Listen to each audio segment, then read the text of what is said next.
দর্শক, আপনারা যে যেখান থেকে দেশ রূপান্তর লাইভে যুক্ত আছেন আপনাদেরকে সকলকে স্বাগত জানাচ্ছি। টানা দ্বিতীয় দিনের মতন শুরু হতে যাচ্ছে বিএনপি যে সংরক্ষিত নারী আসনের যে মনোনয়ন প্রত্যাশীরা রয়েছে সেই মনোনয়ন প্রত্যাশীদের সাক্ষাৎকার। আর সেই সাক্ষাৎকারটি বিকাল ৩টা নাগাদ শুরু হবে। ইতিমধ্যে যারা মনোনয়ন প্রত্যাশীরা আছে বিএনপির যেই গুলশানে যে দলীয় কার্যালয় রয়েছে সেই কার্যালয় ইতিমধ্যেই কিন্তু তারা একে একে করে ভিতরে প্রবেশ করতে যাচ্ছে। দর্শক, মূলত হচ্ছে বিএনপির যে সংরক্ষিত নারী আসনের মনোনয়ন প্রত্যাশীরা ছিল গতকাল থেকে মূলত শুরু হয়েছে। গতকাল আমরা 5টি বিভাগকে দেখেছি, তারা মনোনয়ন প্রত্যাশী একে একে করে তারা সাক্ষাৎকার দিয়েছেন এবং দলের যেই মনোনয়ন বডি রয়েছে সেই বডির কাছে সেই মনোনয়ন বডির যেই যিনি সভাপতি রয়েছেন প্রধানমন্ত্রী তারেক রহমান, এছাড়া দলটির যে স্থায়ী কমিটির সদস্য এবং দলটির যে নির্বাচন পরিচালনা কমিটির যারা মেম্বার রয়েছে তারাও কিন্তু মনোনয়ন প্রত্যাশীদের সাক্ষাৎকারটি নিচ্ছেন, মূলত যা ইন্টারভিউটি নিচ্ছেন। গতকালকে আমরা 5টি বিভাগকে দেখেছি। আজ হচ্ছে বাকি যে 5টি বিভাগ রয়েছে সেই 5টি বিভাগ আজকে হচ্ছে চট্টগ্রাম, কুমিল্লা, ময়মনসিংহ, ঢাকা এবং সিলেট বিভাগের মূলত যার মনোনয়ন প্রত্যাশীরা ছিল তাদের সাক্ষাৎ গ্রহণটি শুরু হবে। ইতিমধ্যেই কিন্তু আমরা যেহেতু বিকাল 3টা নাগাদ মূলত হচ্ছে সাক্ষাৎ গ্রহণটি শুরু হয়, এই 3টার আগে থেকে মূলত হচ্ছে এখানে যারা নারী যে সংরক্ষিত নারী আসনে মনোনয়ন প্রত্যাশীরা ছিল তারা একে একে করে কিন্তু তারা এখানে ভিতরে প্রবেশ করছে এবং তারা কিছু বলা যাচ্ছে যে তিনটার অনেক সময় আগে থেকে মূলত তারা ভিতরে প্রবেশের জন্য তারা চেষ্টা করছে যে গেট দিয়ে যে গুলশানে যে প্রধান যে দলটির যে চেয়ারম্যান যে তারেক রহমান তার যে প্রধান যে কার্যালয় রয়েছে সেই কার্যালয়ের ভিতরে প্রবেশ করছে। সেই কার্যালয়ের সামনে যদি আমরা চিত্রটা একটু দেখানোর চেষ্টা করি আপনাদেরকে,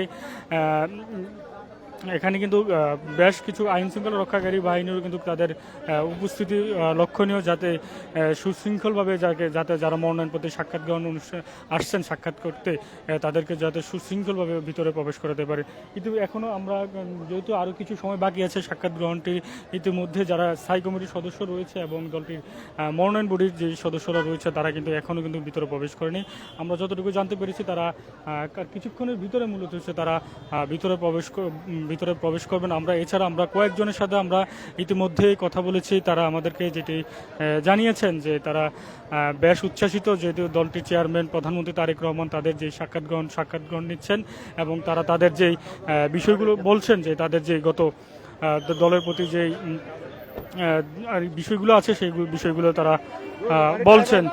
আমরা একটু দেখানোর চেষ্টা করছি যে আরেকজনের সাথে আমরা একটু যে সিরিয়াল আছে সেই প্রধান ঘটকের একটু আপনাদেরকে সরাসরি দেখানোর চেষ্টা করছি। ইতিমধ্যে একে একে করে যে ভিতরে কিন্তু প্রবেশ করছে এবং যে সাক্ষাৎ গ্রহণটি আমরা গতকাল প্রায় 11টা বা 11:30 বেশি সময় পর্যন্ত যে 5টি বিভাগ ছিল সেই 5টি বিভাগের সাক্ষাৎ গ্রহণ অনুষ্ঠিত হয়েছে।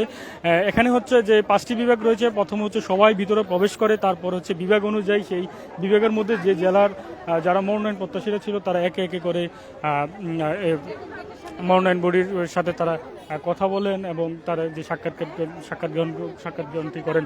তবে এর সাক্ষাৎ গ্রহণের যতটুকু আমরা গতকালকে আমরা যতটুকু জানতে পেরেছি সেই সাক্ষাৎকার গ্রহণের দৈর্ঘ্যটি 2 থেকে 3 মিনিট বা আর কারো ক্ষেত্রে খুব বেশি একটা বেশি সময় পর্যন্ত হয়ে থাকে। আমরা যদি একজনের সাথে একটু কথা বলতে চাই, আপনি একটু কথা বলতে চাই, আপনি কোন বিভাগ থেকে আসছেন? আমি নারায়ণগঞ্জ থেকে আসছি, নারায়ণগঞ্জ থেকে ঢাকা বিভাগ। প্রত্যাশা কি করছেন যে আপনি যে দলের চেয়ারম্যান আপনাদের সাক্ষাৎকার গ্রহণ নিচ্ছেন বা দলের কাছে আমি প্রত্যাশা করি আমার দলের চেয়ারম্যান আমাকে মনোনয়ন দিবে এবং আমাকে সংরক্ষিত আসনে এমপি বানাবে। আচ্ছা, আরেকজনের সাথে যদি একটু কথা বলেন, আপনারা কোন জায়গা থেকে আসছেন? আমি ঢাকা থেকে আসছি। জি, কোন আসন থেকে? ঢাকা 4। কি মনে হচ্ছে যে দলের চেয়ারম্যান যেহেতু সাক্ষাৎকার নিচ্ছেন এবং হাইকমান্ডের সাথে আপনাদের আমি আশা রাখি, কারণ আমি দল থেকে দীর্ঘদিন যাবৎ দলের সাথে কাজ করে আসছি।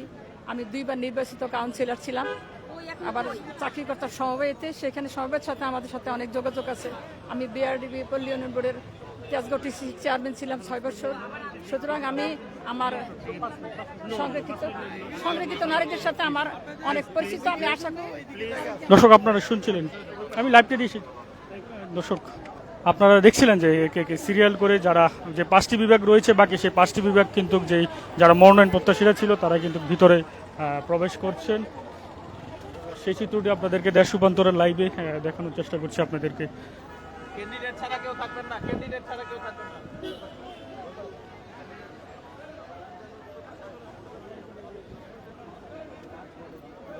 দর্শক আপনারা জানেন আগামী যে 12ই মে মূলত হচ্ছে সংরক্ষিত নারী আসনের যেই ভোট রয়েছে সেই ভোটে অনুষ্ঠিত হবে এবং আগামী 21শে এপ্রিল হচ্ছে মনোনয়নপত্র জমা দেওয়ার শেষ দিন হচ্ছে নির্বাচন কমিশন বরাবর এবং 22 এবং 23 তারিখ পর্যন্ত তো মনোনয়নপত্রগুলো যাচাই বাছাই হবে এবং 26 তারিখ হচ্ছে মনোনয়নপত্র যাচাই বাছাই শেষে আপিল করতে পারবেন এবং 27 তারিখ হচ্ছে আপিলের নিষ্পত্তি হবে এবং 29 তারিখ হচ্ছে মনোনয়নপত্র প্রত্যাহারের শেষ দিন সংরক্ষিত নারী আসন। এছাড়াও 1-2 এবং 3 তারিখের 1-2 এবং তারিখের 1-2 এবং 2 মে মূলত হচ্ছে যে সংরক্ষিত নারী আসন রয়েছে সেই নারী আসনের যে প্রতীক বরাদ্দ হবে এবং সর্বশেষ 12ই মে হচ্ছে নির্বাচনটি অনুষ্ঠিত হবে।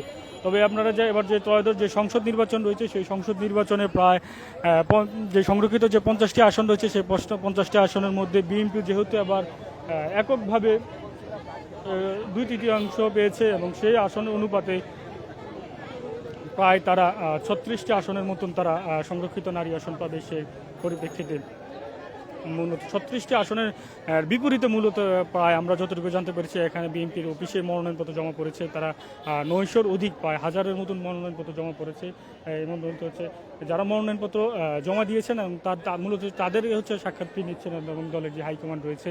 আমরা গতকালই কয়েকজনের সাথে কথা বলেছি, তারা আমাদেরকে বলেছেন যে দলের হাইকমান্ড যে সিদ্ধান্ত নেবেন তারা সেই সিদ্ধান্তের প্রতি আস্থা রাখবেন বলে তেমনটাই আমাদেরকে জানিয়েছেন। দর্শক আমার কাছে বিএনপির যে গুলশানে যে কার্যালয় রয়েছে মনোনয়ন প্রত্যাশীদের সাক্ষাৎকারের সর্বশেষ তথ্য ছিল। পরবর্তী তথ্যের জন্য আপনারা দেশ রূপান্তর লাইভে যুক্ত থাকুন।